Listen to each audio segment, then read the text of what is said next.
আবারও ব্যারাকপুরের কাউন্সিলরের বিরুদ্ধে দিদিগিরির অভিযোগ এবং এরকমটা অভিযোগ উঠেছে যে এই হাতাহাতি হয় অনুগামীদের মধ্যে এবং সেই হাতাহাতিতে একজনের মৃত্যু হয়েছে এমনটাই প্রাথমিকভাবে অভিযোগ শোনা যাচ্ছে এবং পুজো কমিটি নিয়ে একটা গোলমালের খবর সামনে আসছে যেখানে অনুগামীদের মধ্যে হাতাহাতি হয়, যদিও অভিযোগ মানতে নারাজ ওই কাউন্সিলর এবং পুলিশও এই মৃত্যুর বিষয়টা এই কারণেই যে মৃত্যু সেটাও মানতে নারাজ। ঠিক কি ঘটনা ঘটেছিল সেই সময়কার ছবি আপনাদের দেখাচ্ছি।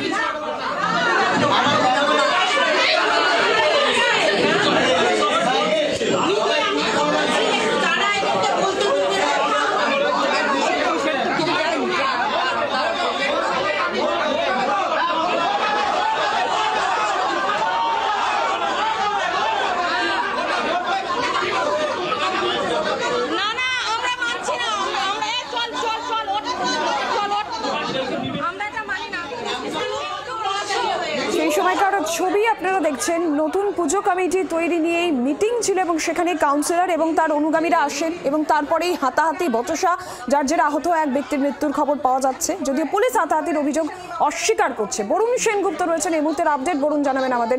বরুণ, আপডেট কি রয়েছে, সর্বশেষ কি তথ্য? দেখুন, সর্বশেষ যেটা তথ্য যে এই যে যাকে আটক করেছে তাকে কিন্তু এই মুহূর্তে ছেড়ে দেওয়া হয়েছে।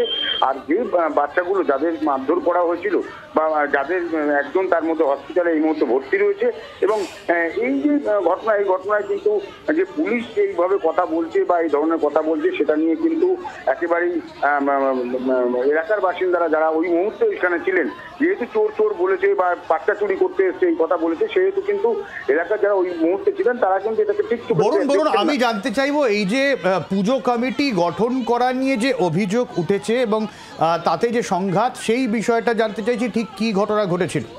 একদম সেই বিষয়ে পুজো কমিটির যে সংঘাত, সেই সংঘাত কিন্তু পুজো কমিটির যারা পুজো কমিটি ছিল, পুরনো যারা পুজো কমিটি আর নতুন যে পুজো কমিটি, এই পুরনো এবং নতুন পুজো কমিটি কিন্তু মিলে কিন্তু সংঘাত হয়। যারা কাউন্সিলর তিনি বলছিলেন যে তিনি পুজো কমিটিতে থাকবেন এবং তিনি পুজো কমিটির সভাপতি হবেন, এমনটাই কিন্তু ওই এলাকাবাসীর তরফ থেকে অভিযোগ দায়ের করা হচ্ছে।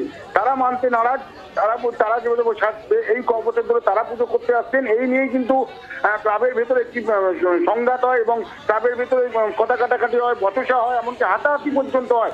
তারপরেই কিন্তু সেইখান দিয়ে কিন্তু পার্থবাবু সেইখান দিয়ে যাচ্ছিলেন এবং যাওয়ার সময় কিন্তু তিনি শুনতে পান এই ধরনের অশান্তি এবং তিনি জানতেন তার স্ত্রী সে ভেতরে রয়েছেন এবং এই অশান্তি তার হয়তো কোনো একটা জায়গা দিয়ে তার মনে বা কোনোখানে আঘাত লাগে, সে এগিয়ে কিছুটা টোটো করে এগিয়ে যান, বাড়ির থেকেও এগিয়ে যান, গিয়ে তারপরে তিনি টোটো থেকে নামতে গিয়ে হঠাৎই তিনি মাথা ঘুরে পড়ে যান এবং এলাকার লোকজন তাকে ধরে বিএনবোস হসপিটালে নিয়ে গেলে সেখানে তার মৃত্যু হয়। পরিবারের লোকজন কিন্তু বারবার করে বলছে যে এই যে ঘটনা, এই ঘটনা যদি ওই ধরনের ঘটনা ক্লাবের ভেতরে না ঘটতো তাহলে কিন্তু তার এইভাবে তিনি মারা যেতেন না এবং পাশাপাশি তিনি যখন অসুস্থ হয়ে পড়েছেন তখন তার পরিবারের লোক সেই ভেতরে আটকানো, কিন্তু যারা অপোনেন্ট পার্টি রয়েছে অর্থাৎ কাউন্সিলরের দিকে যারা রয়েছে তারা কিন্তু কোনো মতেই তাতে বেরোতে দিচ্ছেন না, তাদের আটকে রেখে দেওয়া হচ্ছে ভেতরে এবং সেখানে নানা রকম কথা বলা হচ্ছে যে তিনি নাটক করছেন বা তিনি এই ধরনের কোনো ঘটনা ঘটেনি। এই নিয়ে কিন্তু একটা চাপানোতর তৈরি হয়েছে ব্যারাকপুর অঞ্চলে। নজর রাখো পরিস্থিতির দিকে বলুন। আর এই যে গোটা বিষয়ে এই হাতাহাতি এবং একজনের মৃত্যুর খবর সামনে আসছে, এই ঘটনায় এই পুজো কমিটির প্রাক্তন সভানেত্রী তিনি কি বলছেন শুনুন।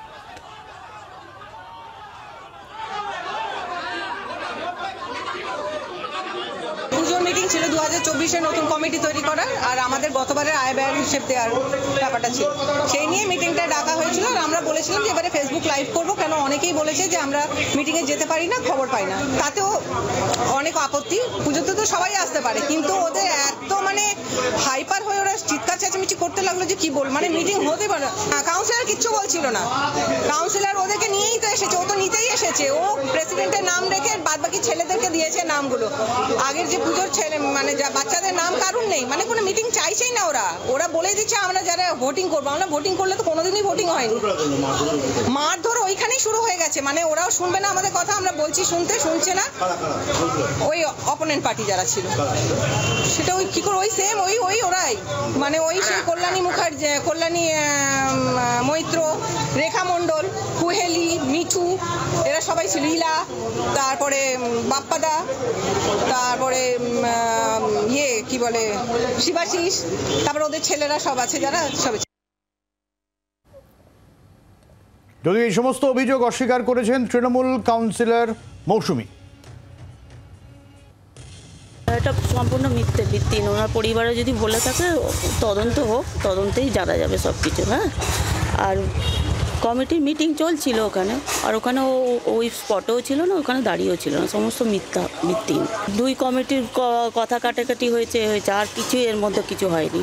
যা যাচ্ছে সব আপনাদের কাছে চলে আসবে সমস্ত কিছু তদন্ত করলে। পুজো কমিটিতে মিটিং হচ্ছে, মিটিংয়ে ওর মানতে চাইছে না, ওর কমিটি মানতে চাইছে না, ব্যাস এই নিয়ে কথা কাটাকাটি। আমি চাই তো এটা সঠিকভাবে তদন্ত হোক, সঠিকভাবেই তদন্ত হোক, আমি চাই। বাংলার আওয়াজ, বাঙালির আবেগ, জি 24 ঘন্টা।